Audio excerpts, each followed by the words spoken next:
Hey, what's up everybody? Landan here with LMR.com, and we made it to the absolutely beautiful Sevierville, Tennessee that plays host to the Ponies and the Smokies car show. This is their second annual Ponies and the Smokies, and for just 2 years, this is an awesome turnout of Mustangs of all years. We kicked things off at the Quaker Steak and Lube, which was a quick meet and greet.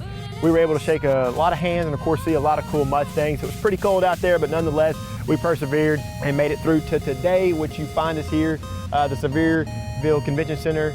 This is the Holy Grail, or ground zero, really, for Ponies and the Smokies. Guys, there is Mustangs outside, there's Mustangs inside, there are Mustangs everywhere, from 64 and a half to present, Roushes, Salines, Shelbys. If you're a Mustang enthusiast, Ponies and the Smokies is where you need to be.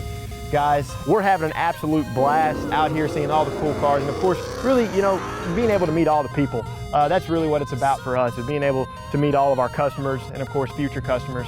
Again, cool cars, cool people. I mean, what more could you ask for as a Mustang enthusiast? So guys, enough of me talking. We got a ton of footage to show you guys. So if you don't already know by now, for all things 1979 to present Mustang, and of course first and second generation Lightning, keep it right here with the real Mustang enthusiasts, LMR.com.